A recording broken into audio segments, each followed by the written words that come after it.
Queridas irmãs, queridos irmãos, boa noite a todos. Muita paz em Jesus, nosso Mestre, nosso Senhor. Nós estávamos no intervalo de uma gravação de um programa, entrevistando um companheiro da Federação Espírita Brasileira, e ele nos contou nesse intervalo uma coisa muito curiosa, muito interessante, e a gente gravou e nunca mais esquecemos. Ele disse assim que sempre ao dormir o pai dele recomendava que ele respondesse a 3 perguntas. A primeira delas é o que ele tinha feito de bom ou de útil naquele dia. A segunda é o que ele havia aprendido de novo naquele dia. E a terceira era se tinha vivido com alegria.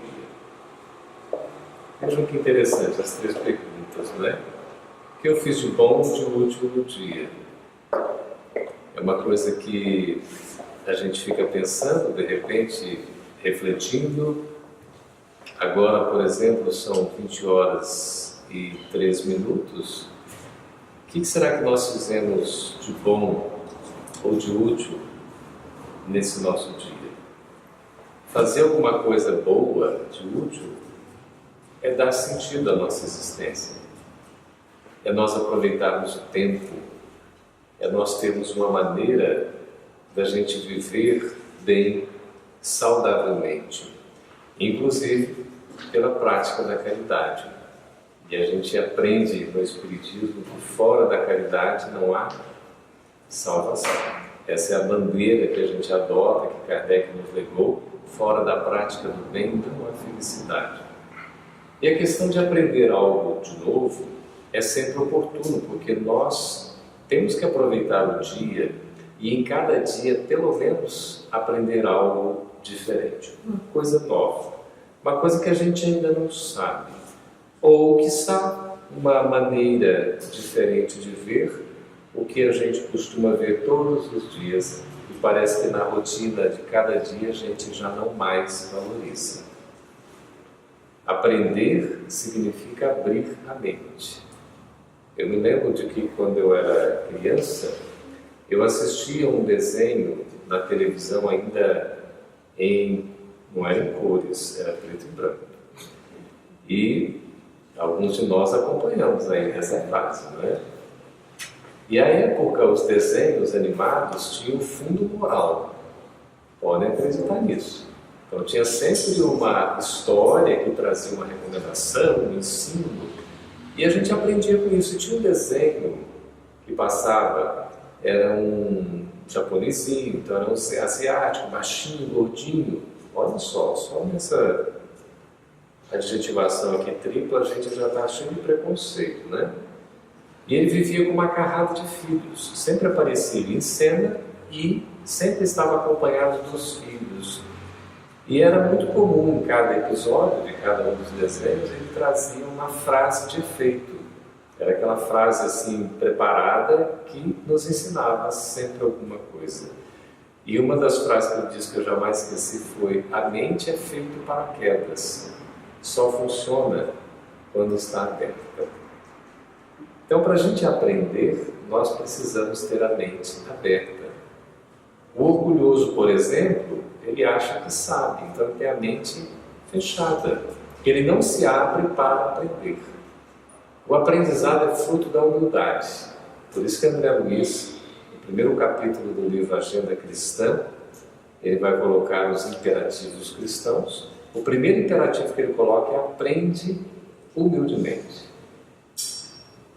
E humildade é o ensino fundamental do Evangelho de Jesus. Ele, quando esteve entre nós, ele chegou até nós dando um exemplo de humildade, nascendo numa estrebaria, numa manjedoura, junto dos animais, simbolicamente, para a gente já ter logo de início o exemplo do Cristo como um rei que poderia, magnânimo, assumir todos os palácios da terra e prefere um ambiente simples para já transmitir esse conceito, essa virtude para nós da humildade, que é a principal. E quando ele faz o inesquecível discurso, que é o sermão do monte, ou da montanha, ou da planície, a depender do evangelista, não é? A gente vê que ele trata inicialmente, como registra Mateus no capítulo 5, versículo 1, começa o sermão do monte tratando das bem-aventuranças. Ele diz assim: e vendo a multidão, subiu ao monte. E assentando-se, aproximaram-se dele os seus discípulos, e abrindo a boca, ensinava-os, dizendo: bem-aventurados os pobres em espírito. Por quê? Deles é o reino dos céus. Então ele começa exatamente com o conceito da virtude principal, que é a humildade. Pobre em espírito é ser humilde. Ou seja, se nós não formos humildes, não seremos felizes. Bem-aventuranças ou bem-aventurados significa quão felizes serão os humildes, porque deles é o reino dos céus. Quer dizer, o reino dos céus vai ser daqueles que são humildes, não dos que são orgulhosos. E a gente aprende quando tem a postura de humildade, porque se for orgulhosa a gente se fecha, não aprende. Por exemplo, o doutor, o pós-doutor, o chique doutores por aí, não é? Se acham sabedores de quase nada. É por isso que no Espiritismo não há doutor, não há mestre, não há professor. Nós todos somos aprendizes. Daí a importância de aprender sempre alguma coisa nova, inovadora, diferente na nossa existência, na nossa vida e em cada dia. Qual a novidade que nós podemos ter? O que a gente poderia ter de mais valioso em cada dia da nossa existência?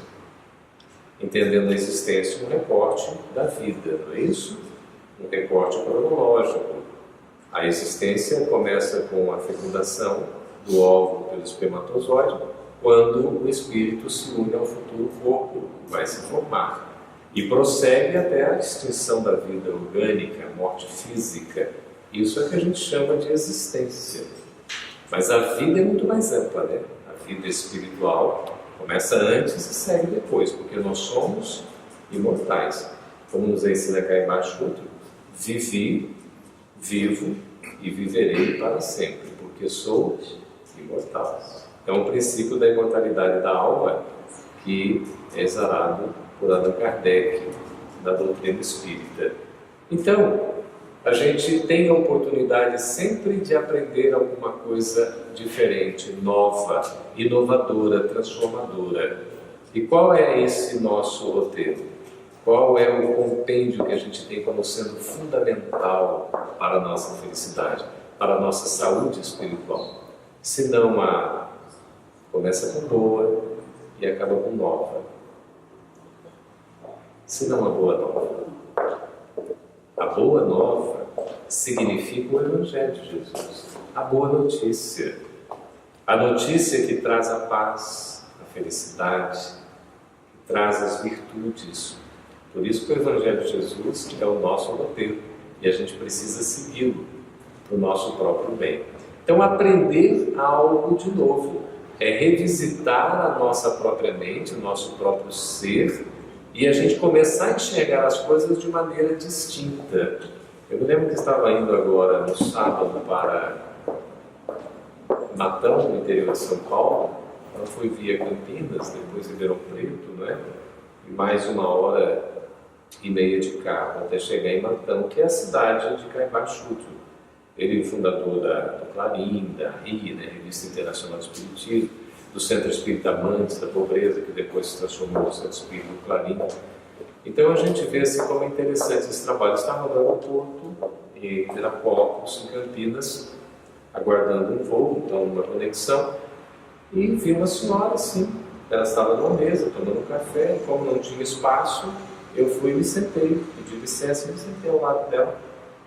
Ela, pois não. Aí começamos a conversar, né? Assim, dizem que as mulheres falam um pouquinho mais que os homens.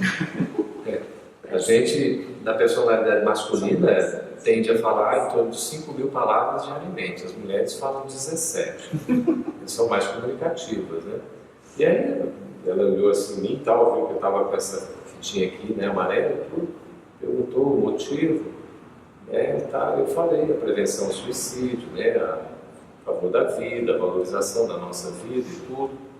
E aí ela falou, você está viajando? Eu falei, estou viajando, estamos aqui no aeroporto, viajando naturalmente. Não, você vai, né? Vai para o interior? Eu falei, estou indo para o interior. Aí, então você vai a trabalho? Não, eu vou. Aí falei que era da Justiça Eleitoral, do Tribunal e tudo. Ah, tá, então você está indo a trabalho profissional? Eu falei, não, estou indo a trabalho voluntário. Trabalho voluntário? Como assim? Eu falei, eu vou para palestra, seminário, vou participar do evento e tal. Aí ela foi fazendo outras perguntas, de tal maneira que eu falei, tem que fazer um trabalho espírita. Eu falei, você é espírita? Eu sou evangélico. Ela falou, eu sou evangélico. Eu falei, que coisa boa, né? E aí ela disse assim, o problema do espírita, do espiritismo, é acreditar na reencarnação. Aí eu falei, não, esse não é o problema nem do espiritismo, nem dos espíritos, pelo contrário, essa é a solução. E acreditar na reencarnação é você entender a justiça de Deus.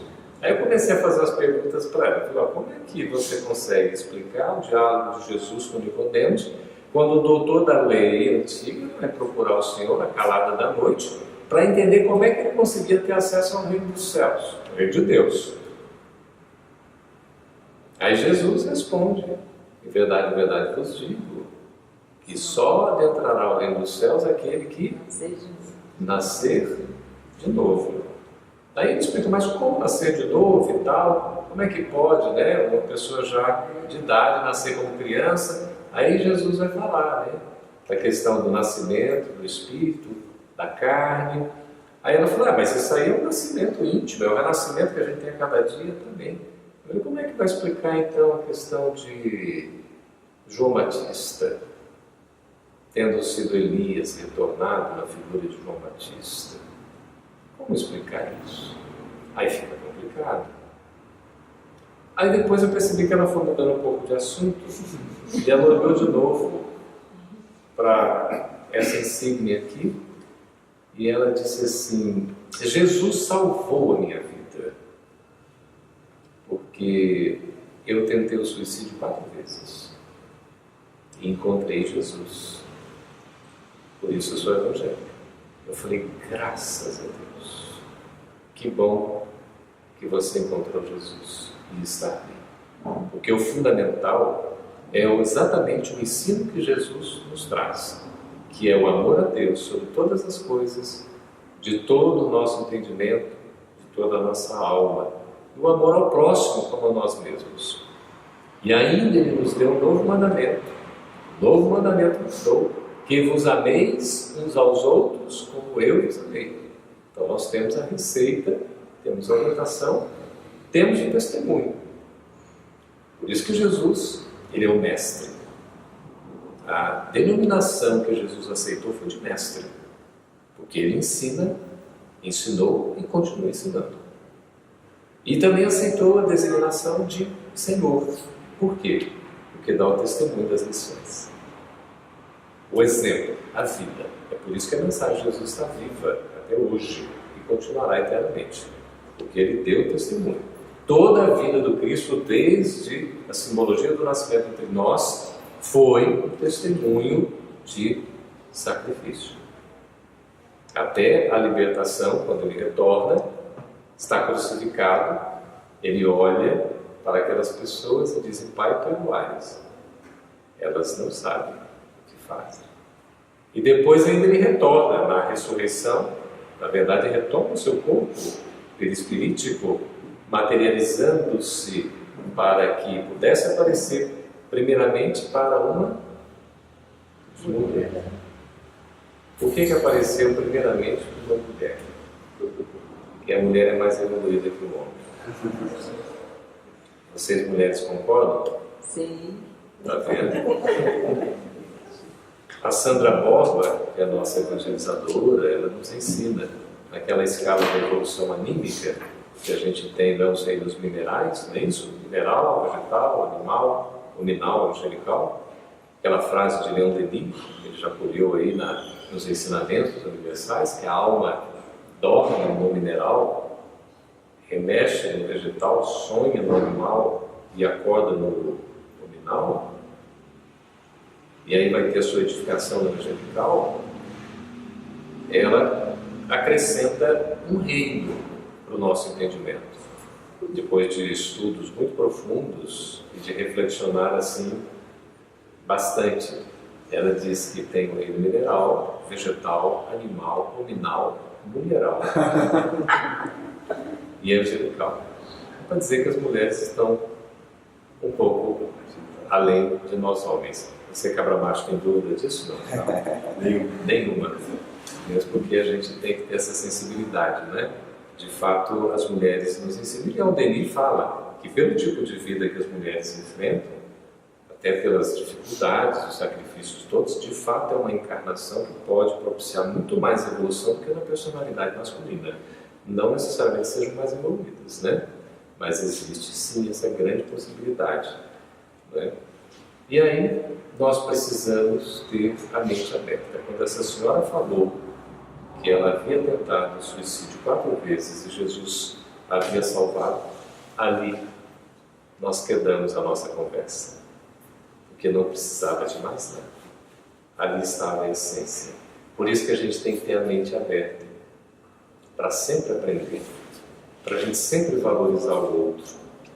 Esse processo da caridade, de fazer ao próximo o que a gente deseja para nós mesmos, a gente precisa respeitar as diferenças. Cristo era eminentemente inclusivo. Ele incluía, nunca excluía. Sempre assistiu, sempre orientou, sempre abrigou, sempre acolheu, sempre educou a todos que o procurassem. É um ensinamento muito grande para nós, para a gente poder aprender a amar o outro. Emmanuel diz que só pelo fato da gente estar junto, nós já temos uma dívida de gratidão para o outro. Então, eu queria agradecer a todos vocês, aproveitando a oportunidade de estar junto de vocês, de ter a presença de vocês, de estar aqui mesmo que temporariamente. Então, a gente vê na sequência a questão de viver com alegria, que é a terceira questão que a gente precisa responder todo dia, né? Além de o que fiz de bom ou de útil, não deixar passar a vida em branco. Não deixar um dia passar em branco, sem fazer alguma coisa de útil, de bom. E as oportunidades sempre aparecem. Depois, o que nós aprendemos de novo? Sempre arejar a mente. Aí vale o estudo. Como é importante estudar a doutrina espírita, no mínimo 15 minutos de leitura diária da obra de Kardec.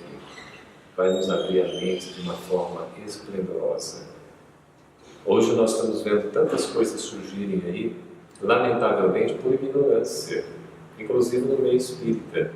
Há até a ideia de se criar um movimento progressista no espiritismo.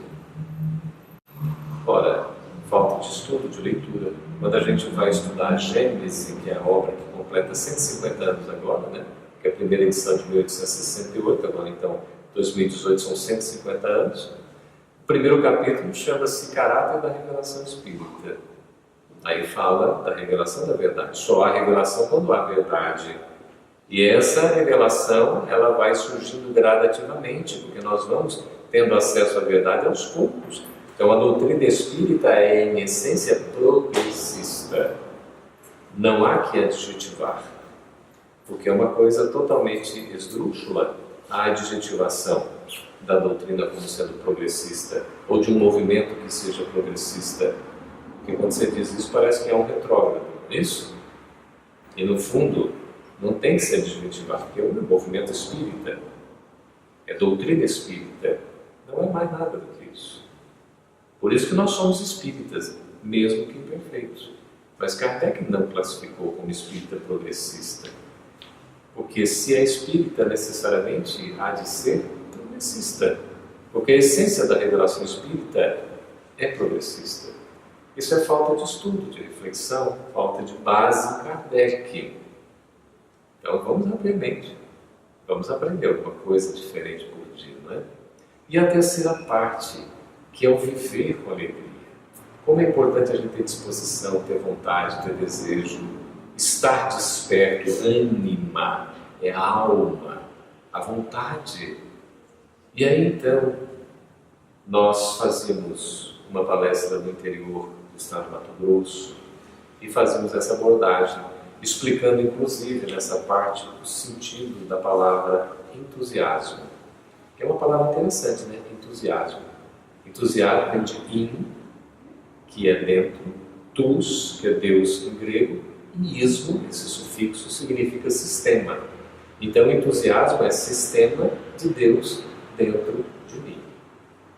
E dizíamos da importância de nós vivermos alegres, dispostos, otimistas, perseverantes, esperançosos, do verbo esperançar. Não é do verbo esperar, cruzar os braços e ficar esperando as coisas acontecerem. Mas é esperançar, é ativo, é dinâmico, a gente faz a nossa parte. Quando Jesus fala, vinde a mim, todos vós, que estáis aflitos e sobrecarregados, que eu vos aliviarei, Jesus está nos convidando e ao mesmo tempo nos convocando. Vinde a mim, é preciso que a gente se levante e vá para Jesus. Porque a parte dele já fez, a gente precisa fazer a nossa, né? Então essa questão da gente viver com alegria, com disposição. Encerrávamos a palestra, aí saímos assim, depois da palestra, e logo fomos abordados por uma senhora que chegou, um tanto quanto apreensiva, a gente percebeu essa apreensão dela, e ela nos deu um abraço. Aquele abraço, uma senhora forte, um abraço assim que a gente não conseguia desatar o abraço. E ela estava emocionada. E ela disse assim, meu filho, essas suas palavras me tocaram profundamente.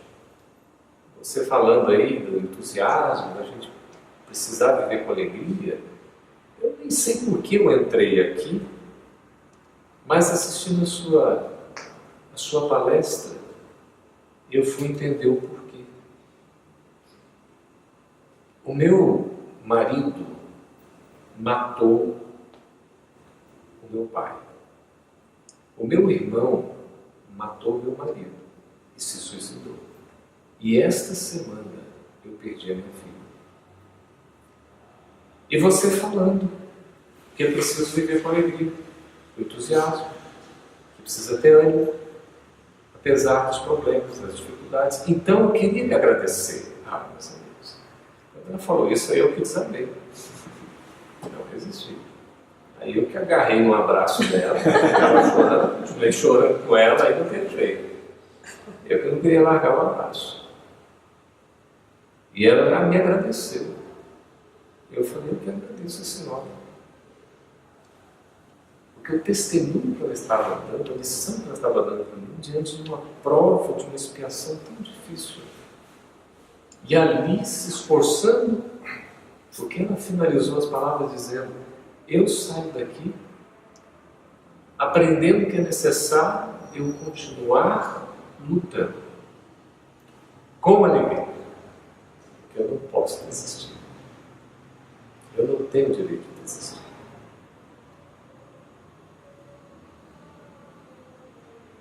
Às vezes a gente não faz ideia da dor do nosso próximo, o sofrimento intenso que ele atravessa.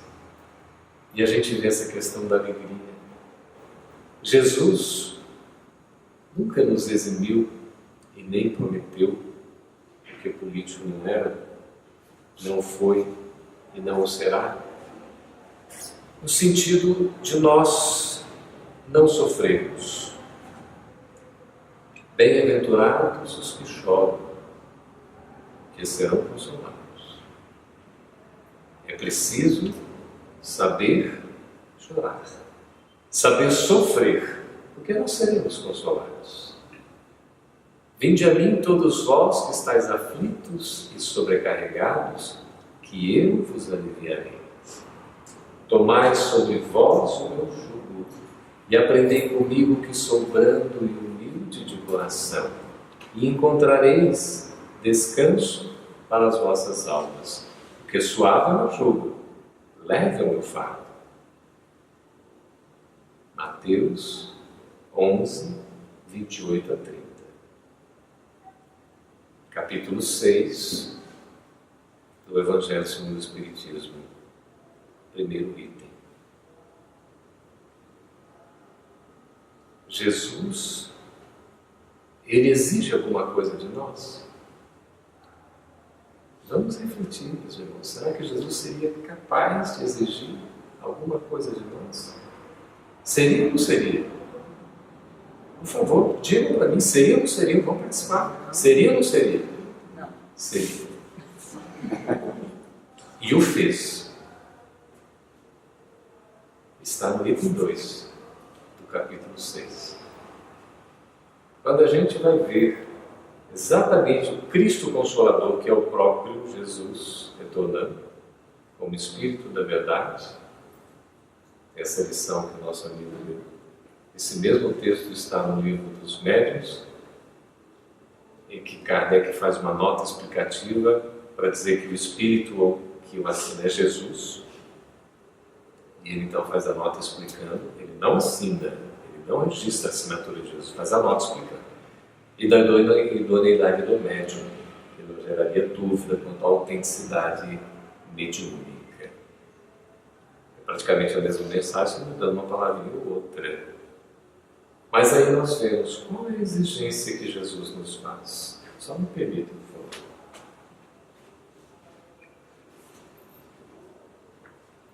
favor. Qual é a exigência que Jesus vai fazer para nós? No capítulo 6, o jugo leve, Consolador prometido. O jugo leve tem um: vinde a mim todos vós que estáis cansados, aflitos, sobrecarregados, que vos aliviarei. E tem 2: todos os sofrimentos, misérias, decepções, dores físicas, perdas de seres amados, encontram consolação na fé no futuro, na confiança na justiça de Deus, que o Cristo veio ensinar aos homens. Então, qual é a exigência que nos é feita por Jesus? Que nós tenhamos fé no futuro e confiança. A confiança exatamente na sua assistência, na justiça de Deus que nunca nos falta. Por isso que o seu Evangelho, que é o seu jugo, é leve, o fardo é leve e o jugo é suave. Por quê? Porque basta a gente cumprir a lei. Se nós cumprirmos a lei divina, nós não veremos o sofrimento como um problema, como um empecilho. Nós estaremos em condições de enfrentá-la com fé. E aí nós vamos raciocinar essa questão sobre o próprio valor da vida, que Kardec trata no Livro dos Espíritos, desgosto pela vida. O que leva uma pessoa a se desinteressar pela vida? O Espírito de Verdade responde em 3 partes. Efeito da ociosidade, veja, ociosidade. Se a gente se isola assim, ou pega esse isolado, parece uma coisa crítica, né? Como é que pode? A pessoa ociosa, então, ela tem desgosto pela vida? Tem. Que pode levar, inclusive, ao suicídio, porque ela fica vazia. O vazio existencial chega, ela vai se desanimando, né? Vai se sobrecarregando no sentido de não ter forças, ela não tem disposição, então ela vai desistindo gradativamente, entra em depressão. E pode levar à ideia, inclusive, de querer abandonar a existência física num processo de autodestruição, que Joana de Ângeles nos explica como sendo o abandono de si mesmo. Ela fala no livro Amor, Imbatível Amor, que faz parte da série psicológica, e a gente compilou aqui no livro Elucidações Psicológicas, à luz do Espiritismo, junto com outro companheiro que nos ajudou a organizar. Ele fez a maior parte, eu fiz uma mínima parte aqui, ele como médico, e aqui está o trabalho, abandono de si mesmo. O abandono de si mesmo é a forma de punir a incapacidade de lutar. Olha que coisa curiosa. Abandono de si mesmo é a forma de punir a incapacidade de lutar. A pessoa pune porque não se sente capaz de lutar. Silício, ou seja, sofrimento voluntário. Ela escolhe sofrer. para a autodestruição. Não é como nos autodestruirmos, porque somos imortais. Nós viveremos para sempre. Recurso para punir os familiares ou a sociedade na qual se encontra. Esse não é um abandono de si mesmo. É um recurso da pessoa. Ela se autopune, pune os familiares e tenta punir a sociedade. É uma coisa difícil, não é? Sentindo-se impossibilitado de competir, olha a competitividade, negando-se a lutar, recalcando os conflitos na raiva e na mágoa, castiga-se a automaceração, para desforçar-se de todos aqueles que se lhe apresentam na mente atormentada como responsáveis pelo seu estado. E aí descarrega nos outros, achando que os outros são culpados por sua situação. E a própria pessoa não assume a responsabilidade que lhe cabe. É muito difícil. Então a vontade ou a desvontade de viver, né, de não ter mais sentido para a vida, pode ser efeito da ociosidade. Meu papaizinho, nos seus 87 anos, continua dizendo: mente vazia, oficina do... de quem? Não é? Oficina do tempo, do diabo, do Satanás, é isso tudo que não é bom. Mente vazia. Por isso que a mente tem que estar preenchida, porque senão a gente vai dar espaço para a perturbação, para a obsessão, para as influências negativas, não é?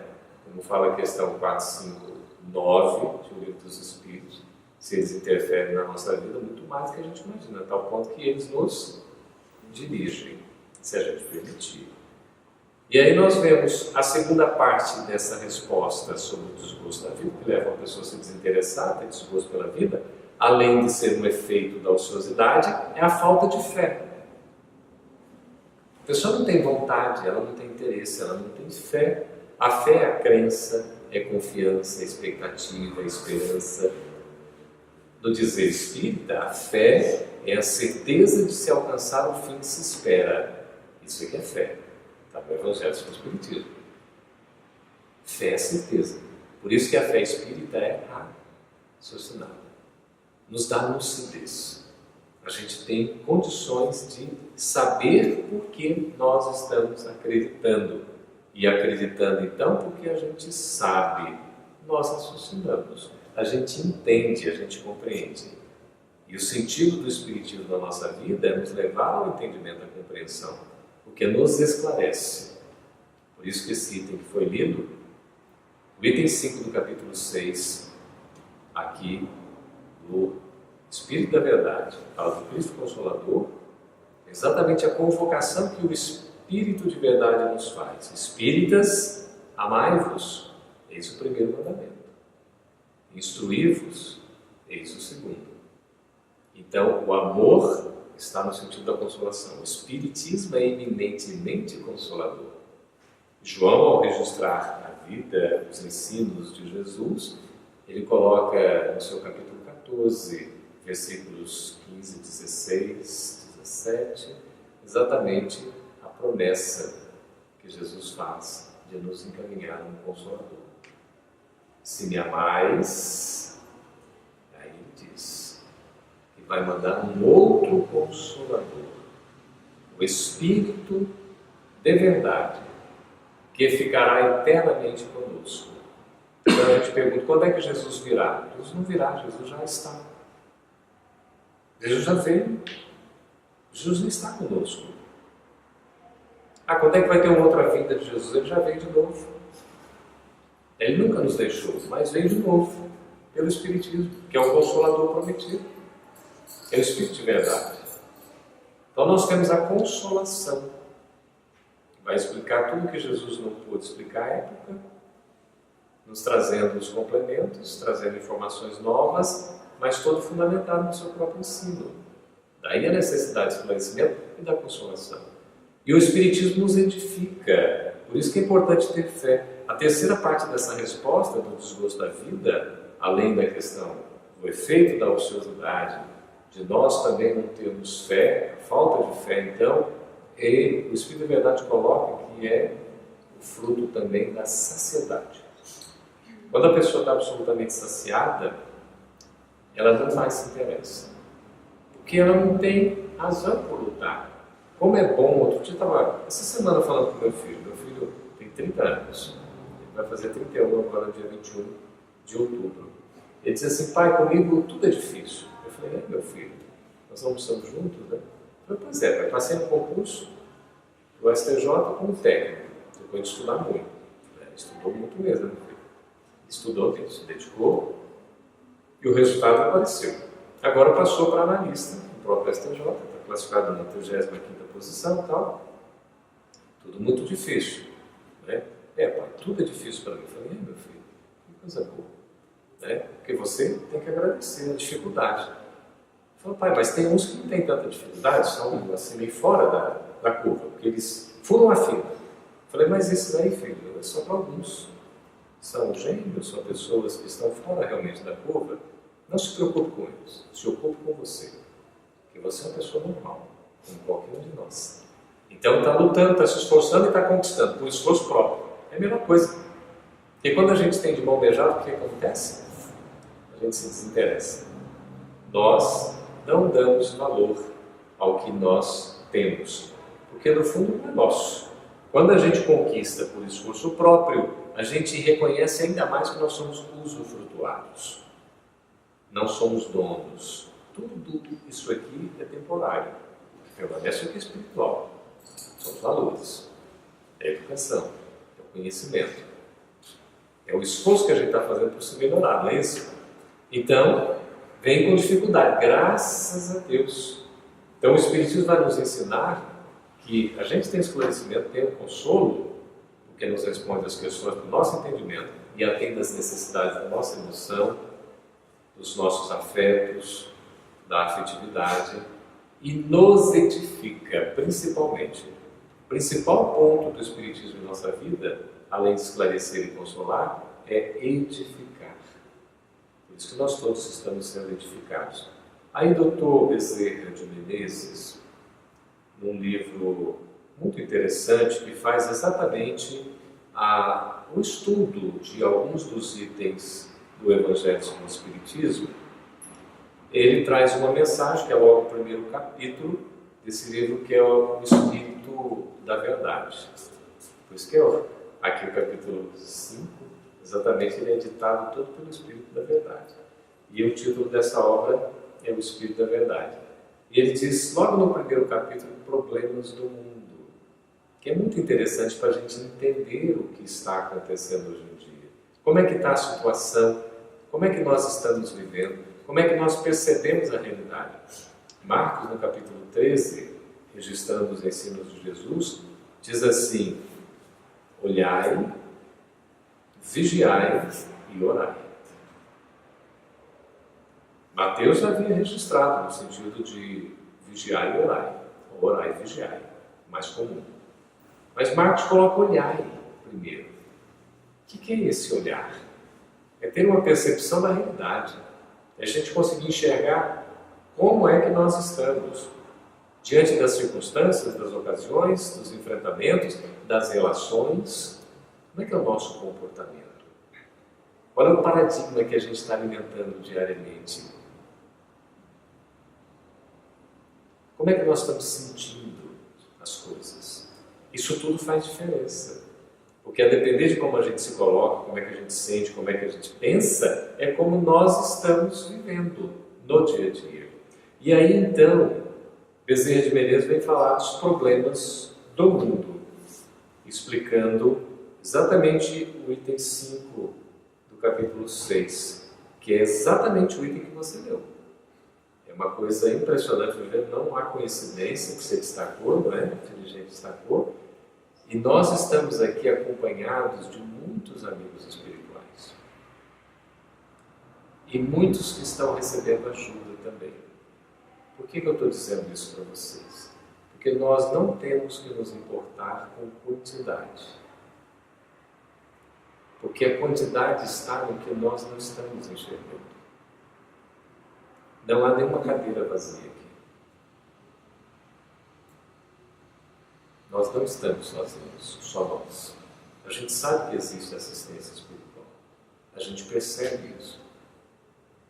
Além dessa assistência espiritual, ela nos beneficia dando o presente de trazer aqueles que também estão sendo assistidos, assim como nós. nesses ambientes. Estive ontem, quinta-feira, numa casa no Jardim Botânico chamado GEICAM, Grupo Espírita Irmãos do Caminho. É originário do GEICAM, lá do Guará 2, que é o Grupo Espírita Casa do Caminho. Lá são os Irmãos do Caminho. Isso, nós trabalhamos na fundação dessa casa, o pessoal aqui está no trabalho mínimo, quem trabalha realmente são eles. E chega lá, você tem 8 pessoas, 10 pessoas, 12, não tem muito. Quando lota tem 20, não cabe mais que 20 pessoas. Né? E como é importante, quanto tempo o Chico Xavier falou sozinho, entre aspas. E ele perguntava para Emmanuel, mas continue falando. Daqui a pouco você vai começar a enxergar que você não está sozinho. Está falando com os Espíritos. É importantíssimo.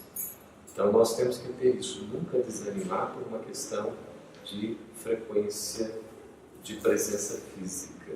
Devemos continuar fazendo o trabalho. É importantíssimo. No interior de São Paulo, trabalhando numa casa espírita, durante vários anos da nossa adolescência, em que nós tínhamos menos de 10 pessoas que frequentavam a casa. A mocidade era meia dúzia, a maior parte era da nossa família. Né? E a gente vai trabalhando, graças a Deus, tivemos a oportunidade de estudar os livros na base, né? E a gente aprende com Bezerra de Menezes que nós precisamos estudar, precisamos desenvolver o conhecimento, mas precisamos amar, precisamos enxergar a realidade com bons olhos para nós sermos felizes. Ele vai falar dos problemas do mundo. O mundo está repleto de ouro. São dos textos mais bem escritos que eu acho. O mundo está repleto de ouro. Ouro no solo, ouro no mar, ouro nos cofres. Mas o ouro não resolve o problema da miséria. Estão acompanhando? O ouro não resolve o problema da miséria. O mundo está repleto de espaço. Espaço nos continentes, espaço nas cidades, espaço nos campos.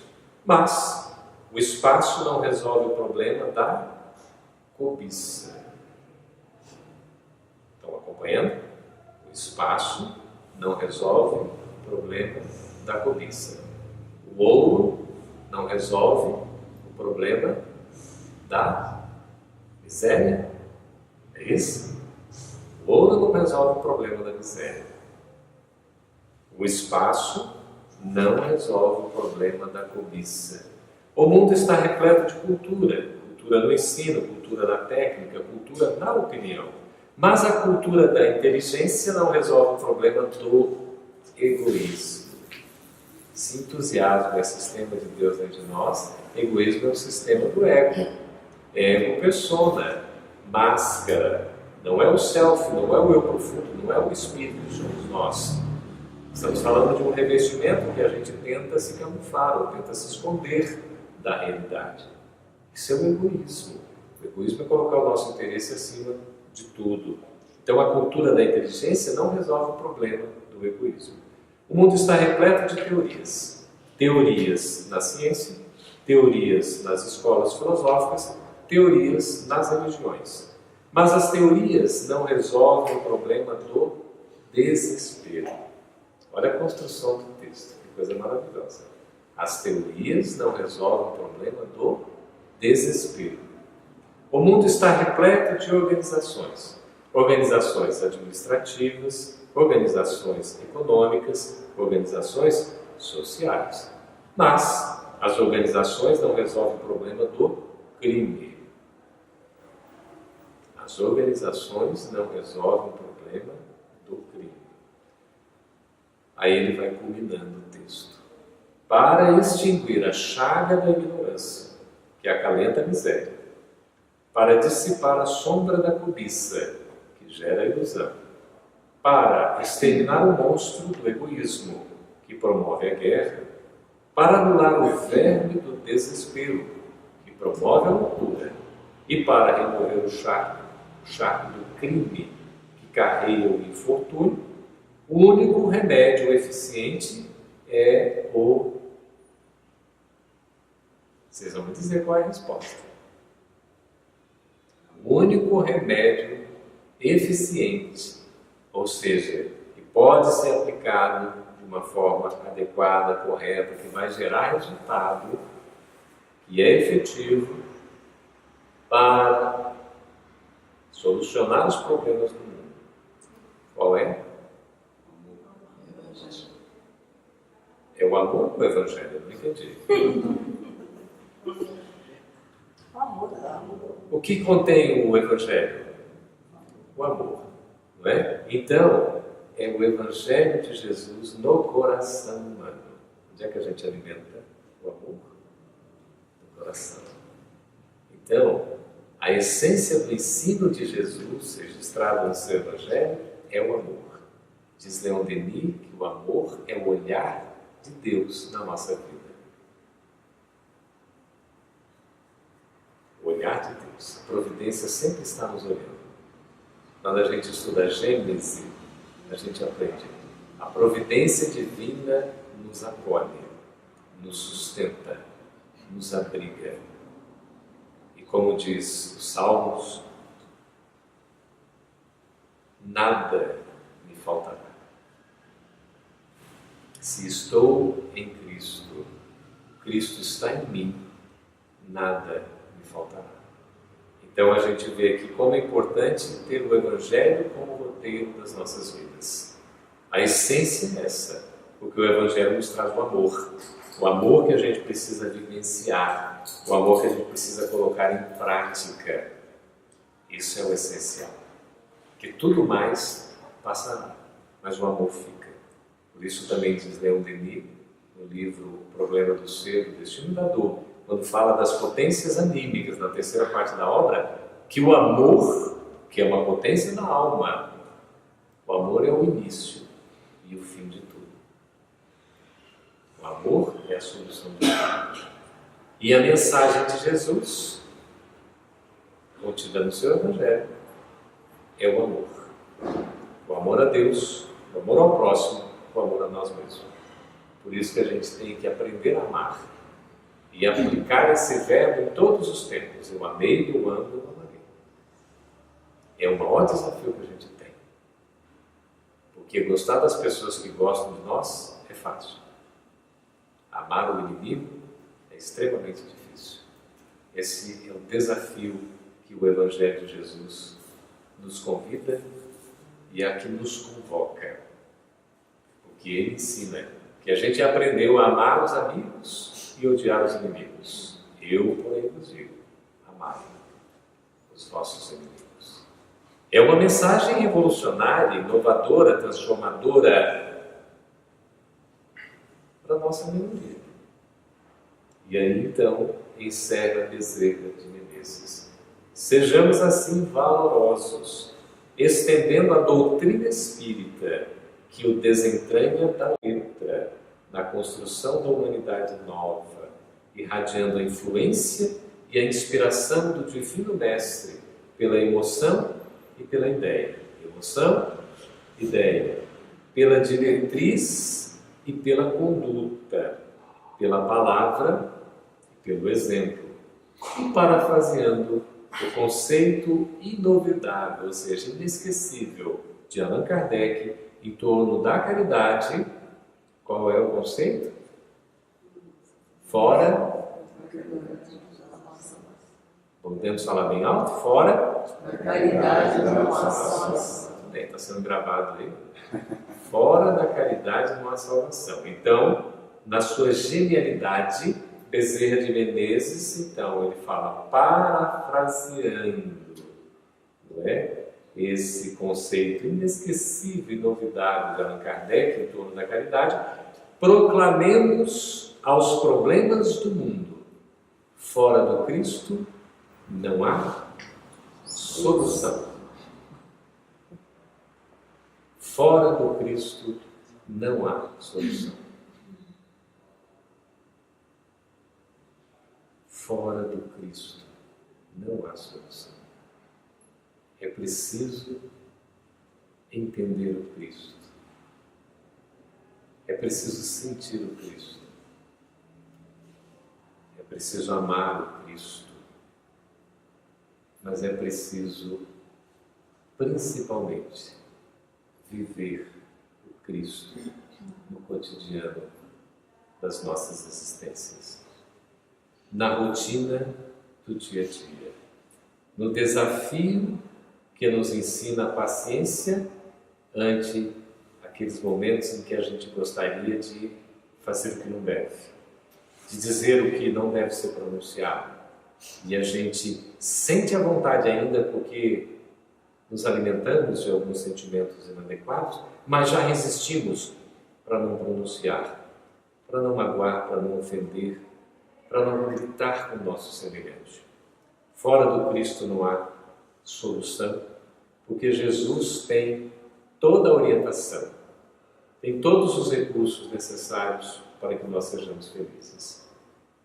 O Evangelho tem alguma novidade, meus irmãos? A base do Evangelho, sendo o amor, traz alguma novidade para nós? Poderíamos dizer que não. A grande novidade que existe é em nós colocarmos isso tudo que a gente está aprendendo na teoria, na prática do nosso dia a dia. Esse é o Cristo, que fora dele não há solução. Então, os nossos problemas têm solução. E a solução está em Jesus. Ele é o nosso mestre. Ele é o nosso guia. Ele é o nosso Senhor. Então, aproveitemos a oportunidade e que possamos recorrer a Ele nos momentos mais difíceis. Quando a dor bater a porta, quando o sofrimento chegar, que nós possamos nos recolher na intimidade do nosso coração, nos escaninhos da nossa mente e pronunciar para a nossa própria consciência numa conversa íntima com este Senhor e Mestre, guia e modelo da humanidade, Jesus. Ah, Jesus, quando a vida me anima e sorri, é sempre tão fácil lembrar-me de Ti. Visito as estrelas em meu pensamento, não sofro, não choro, não há desalento. Porém, tenho medo de esquecer, Senhor, Teu vulto sereno na hora da dor. Quando a força do mundo eu sentir me deixar, recorda, meu Mestre, que estás a me olhar. E assim, quando eu sofra, que eu te encontre aqui, bem junto ao meu peito, que eu me lembre de Ti. Muito obrigado, meus amigos, meus irmãos.